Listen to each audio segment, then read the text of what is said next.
Very good morning to all of you. कैसे हैं बेटा आप सब?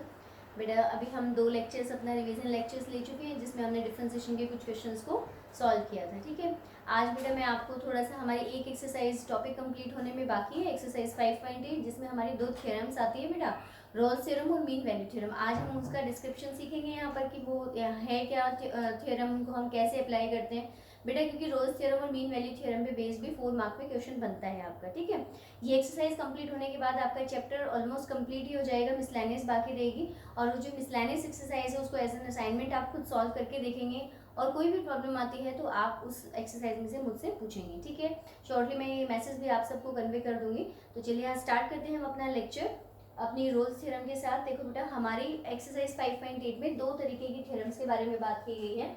एक है हमारी रोल्स थ्योरम और एक है हमारी MVT, that is mean value theorem. ठीक है, तो आज हम पढ़ते हैं। सबसे पहले हम देखते हैं कि रोल्स थ्योरम, आपके कोई इसे रोलिंस थ्योरम भी कहता है, रोल्स थ्योरम भी कहता है, जो आपको ठीक लगे आप अपने कंफर्ट के हिसाब से इसको बोल सकते हैं, दैट इज रोल्स थ्योरम। अब ये थ्योरम कहती क्या है बेटा? इस थ्योरम के accordingly, if f is a function with the domain close interval a b and range of set of real numbers, अगर हमारे पास फंक्शन ऐसे डिफाइन हो जिसकी जो डोमेन है वो आपके पास कैसा हो, आपके पास कोई क्लोज इंटरवल ए बी है और आपकी जो रेंज है वो सेट ऑफ रियल नंबर्स हो, देन तो ये जो आपका फंक्शन होगा, हम यहाँ पर फर्स्ट कंडीशन में कहेंगे कि this function that is this F x, ये फंक्शन जो होगा इज कॉन्टिन्यूस। ये जो फंक्शन होगा वो क्या होगा बेटा? कॉन्टिन्यूस होगा on close interval A B. पहली कंडीशन क्या है कि ये फंक्शन जो होगा वो कॉन्टिन्यूस होना चाहिए क्लोज इंटरवल पे। सेकेंड कंडीशन आती है बेटा कि this F X that is function is differentiable, this function is differentiable on open interval A B. और जो फंक्शन है वो ओपन इंटरवल पे हमारा क्या होना चाहिए? डिफरेंशिएबल होना चाहिए। एंड थर्ड कंडीशन होती है आपके पास, and F of A is equals to F of B, that is interval points पे जो आपकी फंक्शन की वैल्यू है वो अगर इक्वल है, देन हम कहेंगे then there exist, this is the notation for there exist some C. आप ये कह सकते हो कि हमारे पास कुछ सी ऐसे आ सकते हैं which belongs to open interval AB, जो AB इंटरवल को बिलोंग करते हो, such that इस तरीके से that is f dash c, that is derivative of the function at the point c must equals to 0। ये आपके पास क्या है? रोल्स थ्योरम की स्टेटमेंट है कि अगर आपके पास कोई भी function domain close interval A B से रेंज आपके पास सेट ऑफ रियल नंबर्स, ऐसे कोई फंक्शन हमारे पास डिफाइन हो, तो वो फंक्शन किसी भी क्लोज इंटरवल, जो इंटरवल पॉइंट्स दे रखे होंगे, तो क्लोज इंटरवल पे वो फंक्शन क्या होगा? आपका कॉन्टिन्यूस होगा, डिफरेंशिएबल होगा ओपन इंटरवल पे। और जो आपको लिमिट पॉइंट्स, दैट इज जो आपको अपने इंटरवल पॉइंट्स दे रखे हैं, उन पर फंक्शन की वैल्यू क्या आएगी? इक्वल। तो हम कहेंगे कि हमारे पास सम सी, यानी कि एक पॉइंट भी हो सकता है और एक से ज्यादा पॉइंट भी हो सकते हैं, वो ऐसे एग्जिस्ट करेंगे आपके पास C belongs to, जो किसको बिलोंग कर रहे होंगे? ओपन इंटरवल, सच दैट कि derivative of the function at that point is equals to 0। ठीक है, अब बेटा हम इसका एक ज्योमेट्रिकल मीनिंग समझने की कोशिश करते हैं। देखिए, अगर हम ज्योमेट्रिकली चेक करते हैं तो हम इसको कैसे कह सकते हैं? मान लीजिए कि ये आपके बस, हम यहाँ पर कोई भी आपका फंक्शन बना रहे हैं। लेट मैंने यहाँ पर एक पॉइंट ले लिया A और यहाँ पर पॉइंट ले लिया मैंने बेटा B। लेट मैंने कहा कि ये फंक्शन जो है वो आपका कुछ इस तरीके से भी हो सकता है। इस फंक्शन का ग्राफ आपके पास, अगर ये पॉइंट A है, ये पॉइंट B है, तो ये फंक्शन का ग्राफ आपका कुछ ऐसे भी हो सकता है। तीसरा, अगर हम थर्ड की बात करें कि हम अगर ये पॉइंट मेरा A है और ये पॉइंट आपका B हो, तो क्या फंक्शन का ग्राफ आपके पास ऐसे भी हो सकता है? ठीक है, तो देखिए ये कह रहे हैं कि जो फंक्शन होगा वो क्लोज इंटरवल पर कॉन्टिन्यूस होगा। क्लोज इंटरवल का मतलब है कि ये जो 2 पॉइंट है ए बी, इसके बीच में ही आपने फंक्शन को चेक करना है। अब ये देखिए, ए से लेकर बी पॉइंट तक, ये अगर आपका ए पॉइंट है और ये आपका बी पॉइंट है, तो ए से लेकर बी पॉइंट तक कहीं भी फंक्शन में कोई ब्रेक नहीं है, क्योंकि कॉन्टिन्यूस फंक्शन अगर हम ज्योमेट्रिकली बोले तो होता ही क्या है? वो होता है जस्ट जहां पर हम बिना पेन उठाए अपने फंक्शन के कर्व को क्या कर सकते हो, ड्रॉ कर सकते हो। तो यहाँ पर हमें देखिए हम कॉन्टिन्यूसली इसको ड्रॉ कर पा रहे हैं, दैट इज ये फंक्शन क्या होगा, इस पर क्या होगा, कॉन्टिन्यूस होगा। ठीक है, कहने का मतलब है कि सिर्फ इन पॉइंट्स के क्लोज इंटरवल पे होना चाहिए, यानी कि ए बी और इसके मिड पॉइंट्स पे ही फंक्शन की वैल्यू कॉन्टिन्यूस होगी। हम ना तो ये आपके पास बी के राइट हैंड साइड में जाएगा, ना ही ए के लेफ्ट हैंड साइड में जाएगा। क्लियर है। दूसरी बात आती है, हमारा दूसरा पॉइंट है कि F X is differentiable on point A B. अब बताइए कि फंक्शन हमारा डिफरेंशिएबल कब होता है। देखो फंक्शन डिफरेंशिएबिलिटी मैंने उस दिन भी बताया था आपको, डिफरेंशिएबिलिटी बेसिकली हमें क्या देती है, डिफरेंशिएबिलिटी हमें बेसिकली किसी भी पॉइंट पे स्लोप ऑफ टेंजेंट ड्रॉ करती है, यानी कि हमें क्या इंप्लाई करती है ये कि टेंजेंट स्लोप टेंजेंट हमें देती है, कहती है दैट इज उस पॉइंट पे हम क्या ड्रॉ कर सकते हैं, कोई भी टेंजेंट ड्रॉ कर सकते हैं। तो डिफरेंशिएबिलिटी हमें स्लोप ऑफ टेंजेंट देती है। तो अगर हम यहाँ से देखें कि अगर इस ए और बी के बीच में कोई भी पॉइंट अगर हम सी लें, तो यहाँ देखें तो यहाँ पर इस पॉइंट पे क्या आप अपने फंक्शन के लिए टेंजेंट ड्रॉ कर सकते हैं, बिल्कुल कर सकते हैं। दैट इज देयरफॉर इस पॉइंट पे ये फंक्शन क्या होगा, डिफरेंशिएबल भी होगा, क्योंकि हम यहाँ से टेंजेंट ड्रॉ कर पा रहे हैं अपना। ठीक है, अब ये बात आती है कि टेंजेंट हम कैसे फंक्शंस के लिए ड्रॉ नहीं कर पा रहे हैं। देखो अगर हम सिंपली ग्राफिकली देखते हैं ना बेटा, तो एक चीज ध्यान रखिएगा, जैसे कि मैं ये वाला ग्राफ लेती हूँ, ये किस फंक्शन का ग्राफ है, आपका मॉडुलस फंक्शन का ग्राफ है। तो जहां पर भी आपके पास एक टिप पॉइंट जैसा कुछ बन जाता है ना, वहां पर आपके पास फंक्शन का जो ग्राफ है वो ब्रेक हो जाता है, यानी कि at X is equals to 0 ये फंक्शन क्या नहीं होगा, डिफरेंशिएबल नहीं होगा। तो यहाँ पर हमारे पास कोई भी ऐसी वैल्यू नहीं आ रही है, टर्न पॉइंट कहीं ऐसा मेरे पास नहीं आ रहा है, पीक पॉइंट जहाँ पर हमारा फंक्शन का ग्राफ क्या हो रहा हो, ब्रेक हो रहा हो। ठीक है, यानी कि ये शार्प कर्व पॉइंट हमें कहीं नहीं मिल रहा है, इसलिए ये फंक्शन क्या है मेरा, इस पॉइंट पे हम टेंजेंट ड्रॉ कर सकते हैं, तो डिफरेंशिएबल भी होगा आपके पास। ठीक है, अब ध्यान दीजिए, and value of F of A, अगर ये पॉइंट ए है तो यहाँ पर कुछ आपकी वैल्यू देखो, अगर मैं यहाँ से चेक करती हूँ तो ये क्या होगा आपके पास, ये आपके पास एफ ऑफ ए की वैल्यू है और ये आपके पास क्या है, एफ ऑफ बी। तो हम यहाँ से ये भी कह सकते हैं कि F of A is equals to F of B, third condition भी हमारी सेटिस्फाई होगी। Then there exist a point C, तो हमारे पास एक ऐसा पॉइंट सी आएगा जिस पर फंक्शन का डेरिवेटिव, अब बात आती है, मैं बार बार कह रही हूँ what is the meaning of derivative, that is slope of the tangent, वो हमने यहाँ पर ड्रॉ कर लिया मास इक्वल्स टू 0। और हमें ये भी पता है, देखो जहां से हमने ये चेक किया कि यहाँ पर हम टेंजेंट का जो है इस पॉइंट पे टेंजेंट ड्रॉ कर सकते हैं, तो ये मेरा एक्स एक्सिस के क्या हो गया है, ये स्लोप और ये एक्स एक्सिस क्या आपका पैरेलल नहीं हो गया।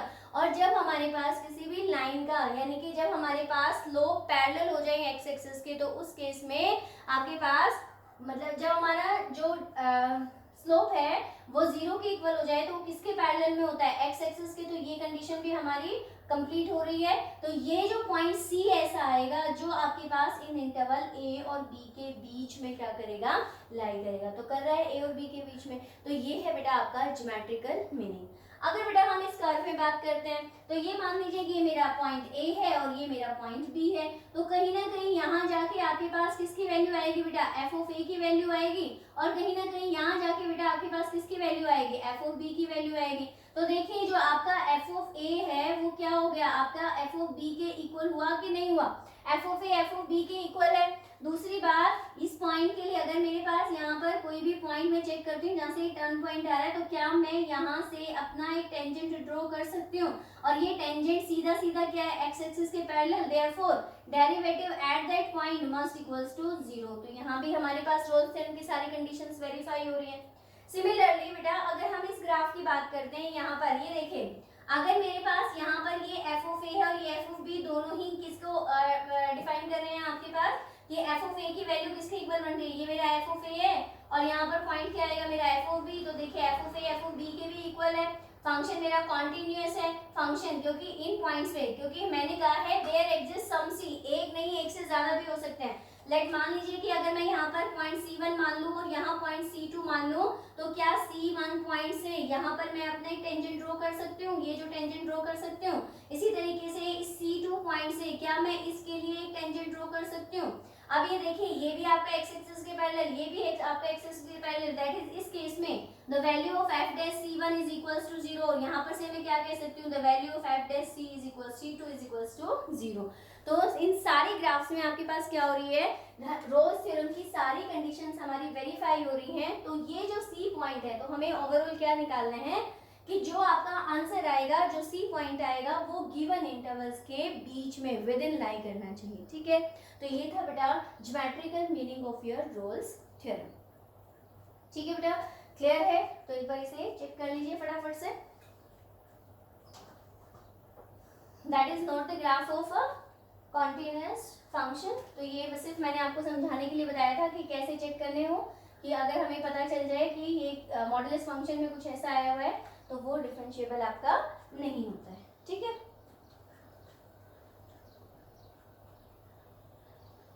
तो चलिए बेटा,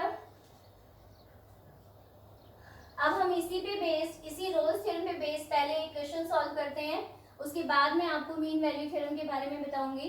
ठीक है, तो इसको सॉल्व करने के लिए हम अपनी एक्सरसाइज का फर्स्ट क्वेश्चन ही ले लेते हैं, देखते हैं कि क्या वो रोल्स थ्योरम की कंडीशंस को हमारा सेटिस्फाई करता है। तो चलते हैं अपने क्वेश्चन पे। ठीक है, तो देखिए बेटा, आपका क्वेश्चन है रोल्स थ्योरम पे बेस्ड है ये कि if f(x) is equals to x square plus 2x minus of 8, जहां पर x आपका बिलोंग कर रहा है इंटरवल -4 and 2 पर, तो ये कह रहे हैं कि अगर यहाँ पर रोल्स थ्योरम वेरीफाई होती है तो यहाँ पर रोल्स थ्योरम को वेरीफाई कीजिए। देखो बेटा, रोल्स थ्योरम को वेरीफाई करने के लिए हमारे पास सबसे पहले 3 कंडीशन एसेंशियल होती हैं। फर्स्ट ऑफ ऑल हम चेक करेंगे क्या ये फंक्शन कॉन्टिन्यूअस है, फिर हम बोलेंगे कि क्या ये फंक्शन डिफरेंशिएबल है, फिर हम देखेंगे कि क्या value f of a is equals to f of b है। अब हम यहाँ पर आते हैं, हमने अपना क्वेश्चन देखा कि f(x) की वैल्यू है x square plus 2x minus of 8। अब ये कैसा फंक्शन है बेटा मेरे पास, क्या ये एक पॉलिनोमियल फंक्शन है? कैसा फंक्शन है? पॉलिनोमियल फंक्शन है। अब ये अगर पॉलिनोमियल फंक्शन है तो जैसे कि आपको पता है कि हर एक पॉलिनोमियल फंक्शन कॉन्टिन्यूअस भी होता है और डिफरेंशिएबल भी होता है। ऐसा क्यों?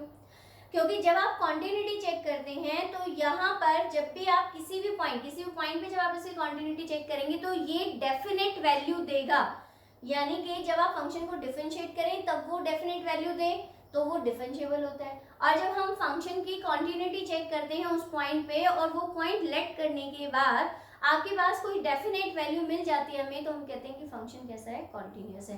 तो यहाँ पर क्या है? पॉलिनोमियल फंक्शन है, तो आप कहेंगे कि पॉलिनोमियल फंक्शन है, इसलिए फर्स्ट कंडीशन हम कह सकते हैं कि this f(x) is continuous on close interval -4 to। Second, polynomiality के अकॉर्डिंगली ही this f(x) is also differentiable, क्योंकि अगर आप इसको डिफरेंशिएट करते हैं तो भी ये आपके पास कोई ना कोई डेफिनेट वैल्यू आपको देगा। तो this f(x) is differentiable on open interval -4 to। ठीक है, and now we are checking the third condition f of a। मेरे पास क्या होना चाहिए कि f of -4 must equals to f of 2। अब मैं यहाँ से चेक करती हूँ, पहले हम वैल्यू निकालते हैं कि क्या ये कंडीशन हमारी वेरीफाई हो रही है। पहले हम a के प्लेस पे, क्योंकि ये होता है, ये यहाँ पर मेरा a है, ये b है, क्योंकि क्लोज इंटरवल क्या होता है आपका, a b पर फंक्शन डिफाइन होता है। तो मेरे पास अगर मैं a की वैल्यू पुट करती हूँ तो 4 पुट करेंगे तो 4 स्क्वायर कितना बनेगा बेटा? 16 एंड 4 2 जा, यहाँ पर आपके पास है -4। ठीक है, f की वैल्यू कितनी है? -4। तो ठीक है, यहाँ से हम पुट कर दें तो ये बना बेटा -4 स्क्वायर प्लस 2 इंटू -4 -8। यहाँ से चेक कर दें तो 4 स्क्वायर 16 -8 कितना बना बेटा? 16 - 16 वैल्यू कितनी बन गई आपके पास? 0। f ऑफ 4 की वैल्यू कितनी आई है हमारे पास? 0। अब हम चेक करते हैं f of b, that is f of 2। अब यहाँ से हम वैल्यू पुट करेंगे तो कितने आएगी बेटा? 2 square plus 2 into 2 minus of 8, that is 2 square 4 plus 2 2 is 4 minus of 8 means 8 minus of 8 again 0। तो देखिए f of 4 और f of 2 दोनों की वैल्यू ही आपके पास कितनी है? 0। तो हम कह सकते हैं कि this f of -4 is equals to f of 2। तो तीनों कंडीशन हमारी रोल्स थ्योरम की क्या हो गई हैं? यहाँ पर वेरीफाई है। तो इसलिए हम कहते हैं therefore हम यहाँ से बोल सकते हैं कि जो आपकी रोल्स थ्योरम है can be एप्लीकेबल। यहाँ पर जो आपकी रोल्स थ्योरम है वो क्या हो सकती है, अप्लाई हो सकती है। अगर रोल्स थ्योरम अप्लाई होगी तो आफ्टर 3 कंडीशंस हम कहते हैं then there exist a real number C. हम कोई भी नंबर सी लेकर चलते हैं जो बिलोंग कर रहा होगा आपका ओपन इंटरवल। अब यहाँ पर इंटरवल कितना है, -4 to, so there exists a real number c which belongs to open interval -4 to such that f dash c, that is derivative of the function at that point must equals to 0। यही होगा हमारे पास। अब ये है मेरा पहले function, तो मैं यहाँ से पहले f डैश x की वैल्यू कैलकुलेट कर लेती हूँ, ठीक है। तो f डैश x कैलकुलेट करेंगे तो कितना आएगा बेटा, 2x प्लस ऑफ 2, यही आएगा क्योंकि एक्स स्क्वायर का डेरिवेटिव करेंगे 2x का कितना बनेगा 2, 8 कांस्टेंट है 0 हो गया। बट मुझे वैल्यू चेक करनी है किस पर, 0 पे। Therefore at x is equals to c, this will implies this terms in 2c plus 2। Now according to this f dash c is equals to 0, क्योंकि ये किसके पैरेलल में हो जाएगा, अभी ज्योमेट्रिकली समझाया था x एक्सिस के पैरेलल में, तो derivative of that function that is slope होगा उस कर्व का पैरेलल हो गया x एक्सिस के, तो must be 0। Therefore 2c plus 2 is equals to 0, that is 2c is equals to -2, that is c is equals to -1। तो c की value कितनी आ गई बेटा, -1। तो क्या ये आपका -1 बिलोंग कर रहा है आपके इंटरवल -4 to 2 को, तो -4 और 2 के बीच में 1 लाई करता है, तो दिस विल इम्प्लाइज, हम कहेंगे कि this function is verified in this function, हम ऐसे नहीं ऐसे बोलेंगे, in this function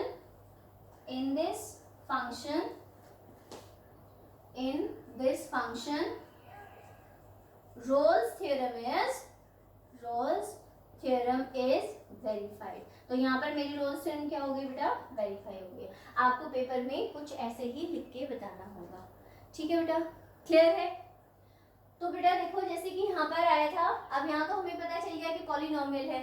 कुछ टर्म्स क्योंकि फंक्शन तो हमारे बहुत सारे होते हैं, जैसे कि हमारे अगर हम बात करें पॉलिनोमियल फंक्शन होते हैं, ट्रिग्नोमेट्रिक फंक्शन होते हैं, एक्सपोनेंशियल फंक्शन होते हैं। तो देखो बेटा पॉलिनोमियल फंक्शन भी हमेशा ही डिफरेंशिएबल और कॉन्टिन्यूअस होता है। एक्सपोनेंशियल फंक्शन जो e raise to the power x या a raise to the power x वाले टर्म होते हैं वो भी हमेशा ही आपके पास क्या होते हैं, कॉन्टिन्यूअस भी होते हैं और डिफरेंशिएबल भी होते हैं, ठीक है। इसके बाद हमारे पास बात आती है बेटा कि हमारे जो ट्रिग्नोमेट्रिक फंक्शंस हैं, ट्रिगो फंक्शंस जो होते हैं, दैट इज हमने प्रूव किया था साइन, कॉस, टेंजेंट। अगर क्वेश्चन हमारे पास ऐसे दे दे sine x plus cos x यहाँ पर, और बोले कि बताओ कि क्या रोल्स थ्योरम इसके लिए वेरीफाई हो सकती है, तो कंडीशंस के अकॉर्डिंगली साइन x और कॉस x दोनों ही कैसे फंक्शन है हमारे पास, कॉन्टिन्यूअस है। ये हम ऑलरेडी प्रूव कर चुके हैं कॉन्टिन्यूटी की एक्सरसाइज में, ठीक है। तो sin x फंक्शन और cos x दोनों ही आपके पास कैसे हैं, कॉन्टिन्यूअस हैं। और जब मैंने अलजेब्रा ऑफ कॉन्टिन्यूटी पढ़ाया था तो आपको ये बताया था कि हम किन्हीं भी दो कॉन्टिन्यूअस फंक्शन को प्लस करें, माइनस करें, मल्टीप्लाई या डिवाइड, हमारे पास फंक्शन कैसा रहता है, कॉन्टिन्यूअस ही रहता है, ठीक है। तो ये पॉलिनोमियल फंक्शन भी हमारे पास कॉन्टिन्यूअस होते हैं बेटा, एक्सपोनेंशियल फंक्शन भी कॉन्टिन्यूअस और डिफरेंशिएबल होते हैं, ट्रिग्नोमेट्रिक फंक्शन भी कॉन्टिन्यूअस और डिफरेंशिएबल होते हैं। लेकिन ये आपको मैंने प्रूव भी किया था ग्रेटेस्ट इंटीजर फंक्शन, ये आप अपनी एक्सरसाइज में चेक कर लीजिएगा, 5.1 का लास्ट क्वेश्चन था। इसी तरीके से कि ग्रेटेस्ट इंटीजर फंक्शन क्या नहीं होता है, ना तो कॉन्टिन्यूअस ही होता है ना ये डिफरेंशिएबल भी होता है, दोनों ही एक्सरसाइजेस में हमें प्रूव कर चुके हैं। 5.1 में मैंने ये कॉन्टिन्यूटी में प्रूव करवाया था कि greatest integer function is not continuous, और डिफरेंशिएबिलिटी 5.2 में मैंने यहाँ पर आपको प्रूव करवाया था कि this function is not differentiable, so this function is neither continuous not differentiable, ठीक है। तो ये नेचर में ही ऐसा होता है, ये हम प्रूव कर चुके हैं। अगर आप भूल गए हैं तो अपनी एक्सरसाइज को थोड़ा रिवाइज कीजिए, जाके चेक कीजिएगा कि हमने इसको कैसे प्रूव किया था, ठीक है बेटा। तो समझ में आ गया। अगर एक्सपोनेंशियल आते हैं तो वो भी कॉन्टिन्यूअस और डिफरेंशिएबल होता है, ट्रिग्नोमेट्रिक फंक्शन भी और पॉलिनोमियल भी, ठीक है बेटा, क्लियर। तो ये था बेटा आपका रोल्स थ्योरम का एक क्वेश्चन। अब हम चलते हैं अपनी मीन वैल्यू थ्योरम, वो मैं आपको बताती हूँ कि अब मीन वैल्यू थ्योरम क्या होती है आपकी, ठीक है। कोई मुश्किल क्वेश्चन नहीं आता है बेटा इस पे, बस आपको लिखने का तरीका पता होना चाहिए कि हमने इस थ्योरम को स्टेट कैसे करना है, लिखना है कैसे, तो इसके स्टेटमेंट को आप लर्न कर लेंगे, ठीक है। अगर आपने ज्योमेट्री की इसके मीनिंग को समझ लिया तो उसको लर्न करने की जरूरत भी नहीं है, आप एज इट इज डायरेक्ट बिना लर्न किए आपके माइंड में सेट हो जाएगी इसकी स्टेटमेंट बिल्कुल। इसके बाद हम आते हैं बेटा MVT, that is mean value theorem. क्या कहते हैं हमारे पास, इसको शॉर्ट फॉर्म में एमवीटी बोलते हैं, that is mean value theorem. अब देखिए हम पढ़ते हैं कि मीन वैल्यू थ्योरम क्या होती है। देखो बेटा, मीन वैल्यू थ्योरम और रोल्स थ्योरम में दो चीजें बिल्कुल सेम होती हैं। यहाँ पर सेम होता है कि आपका जो फंक्शन होगा वो आपके पास किसी क्लोज इंटरवल ए बी से आपके पास रियल नंबर्स ऑफ रेंज के लिए डिफाइन होता है, ठीक है, जिसकी रेंज कैसे हो, सेट ऑफ रियल नंबर्स इसके लिए डिफाइन होता है। एंड ये फंक्शन जो होगा first case same, that is F X is continuous on close interval A B. Second, this fx is differentiable on open interval ab। ये दो कंडीशन दोनों ही थ्योरम्स में आपके पास क्या होती हैं, सेम होती हैं बिल्कुल, ठीक है। अब बेटा जो रोल्स थ्योरम होती है उसमें थर्ड कंडीशन होती है f of a is equals to f of b, but in mean value theorem हम इसको किसके लिए लेकर चलते हैं कि this f of a is not equal to f of b, यानी कि जो फंक्शन की वैल्यू है एट द पॉइंट ए वो एफ फंक्शन की value at the point B के इक्वल नहीं होती है मीन वैल्यू थ्योरम में। पर हम यहाँ लिखते नहीं है ये कंडीशन रोल्स थ्योरम में लिखते हैं, तो ऑब्वियसली बात है कि अगर रोल्स थ्योरम में ये इक्वल के लिए होती है तो मीन वैल्यू थ्योरम में ये वैल्यूज आपस में इक्वल नहीं होती। तो लेकिन यहाँ पर हम दो ही कंडीशन वहाँ यहाँ लिखते हैं और फिर सीधा लिखते हैं then there exist some real number c belongs to open interval a b such that the differentiation at the point c is equals to f of b minus f of a divided by b minus a। ये कहती है बेटा आपकी mean value theorem. वहां पर क्या था कि डेरिवेटिव ऑफ द फंक्शन, यानी कि जब हमने चेक किया था कि हमने जब फंक्शन का उस कर्व के लिए जब हमने स्लोप टेंजेंट हमने ड्रॉ किया था तो किसके पैरेलल में हो गया था, एक्स एक्सिस के, इसीलिए उसकी वैल्यू क्या हो गई थी आपके पास, जीरो। हमने ज्योमेट्रिकली पढ़ा था। लेकिन यहाँ पर कह रहे हैं कि स्लोप की वैल्यू एट दैट पॉइंट वो किसके इक्वल होगी, F of B minus F of A upon B minus A. तो जैसे बेटा हमने रोल्स थ्योरम को ग्राफिकली या ज्योमेट्रिकली कुछ भी कह सकते हो पढ़ा था, उसी तरीके से मैं आपको इसको भी देखो ग्राफिकली समझाने की कोशिश करती हूँ। मान लीजिए कि ये आपके पास फंक्शन है और ग्राफ हमारे पास कुछ ऐसे हो, ठीक है। लेट मान लिया कि ये आपके पास पॉइंट ए है और ये आपके पास कोई भी पॉइंट आपका बी है। तो देखो ये फंक्शन क्या क्लोज इंटरवल ए बी पर यहाँ से लेकर यहाँ तक कहीं भी ब्रेक हुआ नहीं, क्योंकि ये क्या है आपके पास ए पॉइंट और ये क्या है आपके पास आपका बी पॉइंट। तो यहाँ पर अगर मैं देखें तो ये फंक्शन क्या है, कहीं भी आपका क्या नहीं हो रहा है, ब्रेक, यानी कि इस पॉइंट पे ये फंक्शन क्या होगा आपका कॉन्टिन्यूस। अब अगर हम ओपन इंटरवल की बात करें तो ऑब्वियस सी बात है कि ये फंक्शन आपका क्या होगा, डिफरेंशिएबल भी होगा, क्योंकि यहाँ पर किसी भी पॉइंट सी के लिए आप क्या कर सकते हो, टेंजेंट ड्रॉ कर सकते हो, तो ये डिफरेंशिएबल भी होगा। अब हम बात करते हैं कि और यहाँ से ये भी देखिए कि क्या ये पॉइंट, ये कितनी वैल्यू है मेरे पास, यहाँ पर वैल्यू कितनी बनेगी एफ ऑफ ए, और यहाँ पर वैल्यू कितनी बनेगी मेरे पास, यहाँ से यहाँ तक ये वैल्यू कितनी बनेगी मेरे पास, ये वैल्यू कितनी बनेगी एफ ऑफ बी।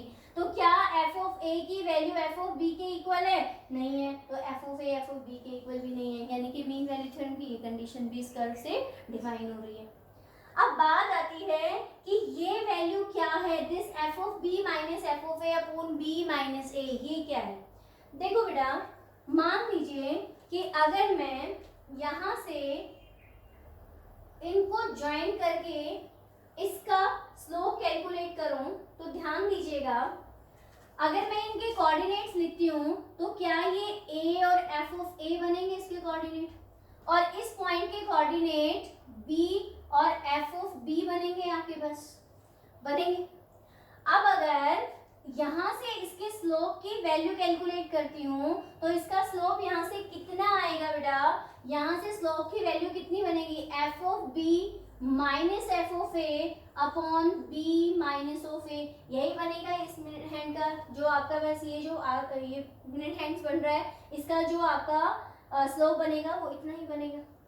दूसरी बात, अब मैंने कहा कि एफ डैश यानी कि अब डिफरेंशिएबिलिटी की बात आ गई, तो ऑब्वियस सी बात है कि मान लीजिए कि कोई भी पॉइंट सी है मेरे पास, उस पॉइंट सी से अगर मैं यहाँ पर टेंजेंट ड्रॉ करती हूँ तो क्या आपके पास ये टेंजेंट और ये सॉरी ये लाइन और ये लाइन आपस में क्या हो गई, ये टेंजेंट्स आपस में क्या हो गई है, लाइन स्लोप लाइन के क्या हो गए, अपनी टेंजेंट्स पैरेलल हो गए।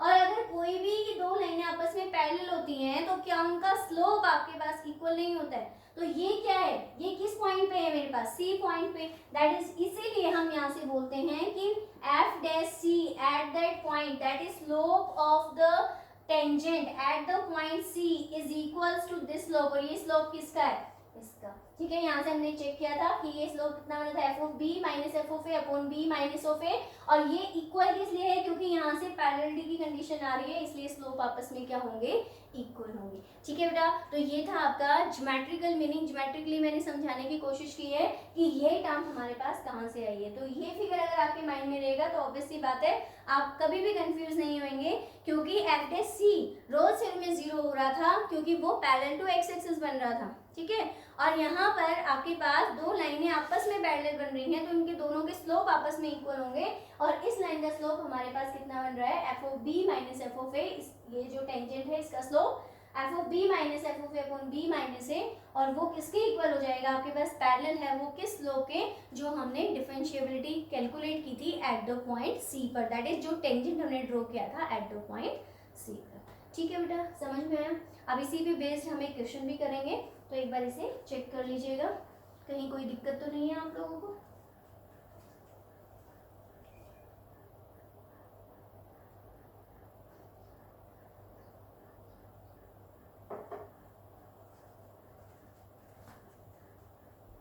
चलिए बेटा, अब इसी पे बेस्ड मीन वैल्यू थ्योरम पे बेस्ड हम एक क्वेश्चन भी कर लेते हैं।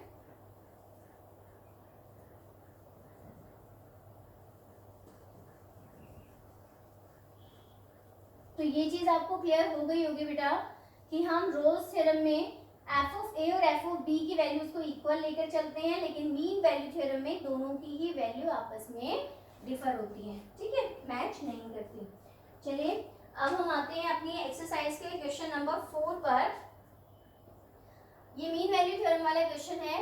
एफ एक्स की वैल्यू आपको गिवन है x square minus 4x minus of 3 in the interval a b where a is 1 and b is 4, तो इंटरवल आपका बन जाएगा बेटा 1 and 4, that is x belongs to interval 1 4। अब हमें देखना है कि क्या हमारे पास c की value within this interval आ रही है कि नहीं, ये तो चेक करते हैं हम। तो मीन वैल्यू थ्योरम में वही फर्स्ट कंडीशन, क्योंकि फंक्शन कैसा है हमारा, अगेन एक पॉलिनोमियल, देयरफॉर हम देंगे कि this f(x) is continuous on close interval 1 4। Second condition, this f(x) is differentiable on open interval 1 4. Then there exists a real number c belongs to open interval such that f dash c is equals to f of b, that is f of 4, minus f of a, that is f of 1 divided by b minus a। ठीक है, ये हमने लेके चलना है। अब हम पहले इन सब की वैल्यू कैलकुलेट करते हैं। तो चलिए साइड में पहले हम f of 4 की वैल्यू कैलकुलेट कर लेते हैं। तो चलिए कर्व क्या है आपका, यहाँ से वैल्यू कैलकुलेट करेंगे तो 4 का स्क्वायर 16 माइनस 4 4 जा 16 माइनस ऑफ 3। तो यहाँ से हमने f of 4 की वैल्यू कैलकुलेट कर ली है, कितनी आ गई बेटा, माइनस ऑफ 3। इसी तरीके से हम f of 1 की वैल्यू कैलकुलेट कर लेते हैं। तो ये कितनी आएगी बेटा, 1 square minus 4 minus of 3, that is minus 7, 1 कितना बना बेटा, माइनस ऑफ 6। ठीक है, तो ये minus 4 minus 3 minus 7, 1 minus 7 that is minus 6। ठीक है, अब हम फंक्शन को डेरिवेट भी कर लेते हैं, that is F dash x calculate कर लेते हैं। तो एफ डैश एक्स की वैल्यू यहाँ से कितनी बनेगी बेटा, 2x माइनस ऑफ 4, बट हमें चाहिए value at the point c, that is it turns in 2c minus 4। So please check f dash c, that is this 2c minus 4 is equals to f(4) कितना है बेटा यहाँ से मेरा -3, f(1) -6, ये बनेगा आपके पास। देखिए f(4) की वैल्यू कितनी है -3, -f(1) की वैल्यू कितनी है -6 डिवाइडेड बाय 4 -1 कितना बन गया बेटा 3। दैट इज हम यहाँ से बोले कि 2c - 4 is equals to -3 + 6/3, that is 6 - 3 कितना बना 3/3 मीन्स 1। तो हम यहाँ से कह सकते हैं this 2c - 4 is equals to 1, that is 2c is equals to 5, that is c is equals to 5/2, that is we can say it is 2.5। तो क्या ये वैल्यू 5/2 1 और 4 के बीच में आती है? श्योर। देयरफॉर हम कह सकते हैं therefore this c belongs to interval a to b, जो हमारे पास जो c आना था वो एग्जिस्ट कर रहा है। Hence for this function MVT is verified। तो इस फंक्शन के लिए हमारे पास मीन वैल्यू थ्योरम क्या हो रही है? वेरीफाई हो रही है। ठीक है बेटा, क्लियर है? आई थिंक सो इस क्वेश्चन में आपको इन थ्योरम्स में आपको कोई भी दिक्कत आई नहीं होगी। तो क्वेश्चन नंबर 1 आपका था बेटा रोल्स थ्योरम का, क्वेश्चन नंबर 4 आपका था मीन वैल्यू थ्योरम का। एक बार आप चेक कीजिए क्वेश्चन नंबर 5 सेम बिल्कुल सेम पैटर्न पे हम इसको मीन वैल्यू थ्योरम से ही प्रूव करेंगे। 4 मैंने करवाया है, 5 you can do it by yourself. ठीक है, आप क्वेश्चन नंबर 2 देखिएगा बेटा। क्वेश्चन नंबर 2 में कह रहे हैं examine if Rolle's theorem is applicable, कि अगर रोल्स थ्योरम अप्लाई हो रही है तो आप बताइए कि फर्स्ट पार्ट में दे रखा है कि f(x) is equals to greatest integer function x, और मैंने अभी आपको बताया था कि ग्रेटेस्ट इंटीजर फंक्शन नेचर में ऐसा होता है that is nether continuous not differentiable. और हमारे पास रोल्स थ्योरम की पहली 2 कंडीशन ही ऐसी होती हैं कि फंक्शन का कॉन्टिन्यूस और डिफरेंशिएबल होना रिक्वायर्ड होता है, इसीलिए यहाँ पर हमारे पास रोल्स थ्योरम अप्लाई नहीं हो सकती है। ठीक है, सेकेंड पार्ट सेम है, greatest integer function with interval -2 to 2। तो यहाँ पर भी आप कहेंगे as we know the given function is greatest integer function which is neither continuous nor differentiable in nature, therefore Rolle's theorem can't be verified in first 2 parts. In the third part, here it is given, check it, in the third part of question number 2, f(x) function is given as x square minus 1 with the interval close interval 1 2। तो obvious ही बात है कि function कैसा है? Polynomial, so it will be continuous and differentiable on close and open intervals. ठीक है, now there is a third condition that we are to prove that this f(1) must equals to f(2)। अगर हम यहाँ से check करते हैं बेटा, जब 1 पे चेक करेंगे तो 1 स्क्वायर 1 - 1 कितना बनेगा? f(1) की वैल्यू 0 बनेगी, और f(2) पुट करेंगे तो 2 स्क्वायर 4 4 - 1 3। तो क्या 0 3 के इक्वल है? 0 3 के इक्वल नहीं है। देयरफॉर यहाँ पर जो हमारी थर्ड एसेंशियल कंडीशन थी that for Rolle's theorem f(a) is equals to f(b) is not applicable, वो अप्लाई नहीं हो रही है यहाँ पर। Therefore, for this function also we can't apply Rolle's theorem। ठीक है बेटा, ये था आपका क्वेश्चन नंबर 2, वर्बली हमने इसको सॉल्व कर लिया। Similarly for the 6th question, ये कह रहे हैं examine the applicability of mean value theorem for all 3 trigonometric functions in example number 2। तो कह रहे हैं कि सेकेंड एग्जाम्पल में जो आपको क्वेश्चंस दे रखे हैं, जैसे कि हमने यहाँ पर बोला था ग्रेटेस्ट इंटीजर फंक्शन है फर्स्ट टू 2 पार्ट में, तो चाहे रोल्स थ्योरम हो या मीन वैल्यू थ्योरम हो, पहली 2 कंडीशन फंक्शन का कॉन्टिन्यूअस और differentiable on open and close interval होना, आपके पास क्लोज एंड ओपन इंटरवल होना जरूरी होता है, लेकिन यहाँ पर ग्रेटेस्ट इंटीजर फंक्शन के लिए दोनों ही कंडीशन फुलफिल नहीं हो रही है। तो पहली 2 पार्ट के लिए ना तो रोल्स थ्योरम वेरीफाई हो सकती है ना मीन वैल्यू थ्योरम वेरीफाई हो सकती है। थर्ड पार्ट के लिए हमारे पास रोल्स थ्योरम वेरीफाई नहीं हो सकती, लेकिन हम यहाँ से मीन वैल्यू थ्योरम को अप्लाई कर सकते हैं। ऐसा क्यों? क्योंकि बेटा मेरे पास मीन वैल्यू थ्योरम में f(a) is not equal to f(b) होता है, जबकि रोल्स थ्योरम में f(a) किसके इक्वल होता है बेटा? f(b) के इक्वल होता है। ठीक है, तो यहाँ से आप चेक करेंगे तो डिफरेंशिएबिलिटी की वैल्यू आप चेक करेंगे, एक वैल्यू 0 है, एक वैल्यू 3 है, तो 3 - 0 अपॉन यहाँ से चेक करेंगे तो 3 जो आपके पास ये बना f(b) और f(a) divided by b - a, यही होता है ना आपके पास मीन वैल्यू थ्योरम में। तो आप उसको प्रूफ करके देखेंगे तो मीन वैल्यू थ्योरम वहाँ से आपकी एप्लीकेबल हो जाएगी। ठीक है, क्लियर है। तो ये थे बेटा कुछ इंपॉर्टेंट क्वेश्चन। क्वेश्चन नंबर 3 बिल्कुल वर्बली सा क्वेश्चन है आपके पास कि फंक्शन जो है F dash x doesn't vanish anywhere, और यहाँ पर एफ ऑफ -5 अगर वैनिश नहीं होता है आपके पास फंक्शन, तो वो आपके पास कभी भी 0 के इक्वल नहीं होगा। That is F dash X, यहाँ से दे रखा है F dash X is not equal to 0, तो यहाँ से आपके पास जो एफ ऑफ ए की वैल्यू है वो भी एफ ऑफ बी के इक्वल नहीं होगी। तो बस 1 मार्क का क्वेश्चन है, इसीलिए एफ ऑफ -5 की वैल्यू एफ ऑफ 5 के इक्वल नहीं होगी। ठीक है बेटा, तो ये था मेन इंपॉर्टेंट कॉन्सेप्ट। लेकिन जो इंपॉर्टेंट क्वेश्चंस हैं रोल्स थ्योरम और मीन वैल्यू थ्योरम के, वो यहाँ पर हमें डिफाइन करके बहुत लेस क्वांटिटी में 1 या 2 क्वेश्चन से हमें यहाँ पर दे रखे हैं। तो इसके कुछ एक्स्ट्रा क्वेश्चंस जो प्रीवियस बोर्ड क्लासेस में आ चुके हैं वो मैं आपको लिस्ट अप करवाऊंगी, उनको भी आप अपनी फेयर नोटबुक में सॉल्व करेंगे। ठीक है बेटा, क्लियर है। तो यहाँ पर हमारी ये एक्सरसाइज 5.8 कंप्लीट हो गई है।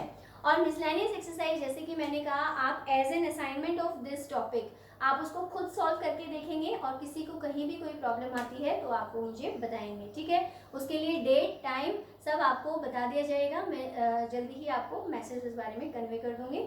ठीक है, क्लियर है बेटा। तो आप इसको रोल्स थ्योरम और मीन वैल्यू थ्योरम को समझने की कोशिश कीजिए, ज्योमेट्रिकल मीन इसका समझिए, और इस पे बेस्ड क्वेश्चंस को सॉल्व कीजिएगा जो आपको मैंने एज एन प्रैक्टिस बोला है, विद आल्सो रीड एग्जाम्पल्स। ठीक है बेटा, thank you and have a nice day.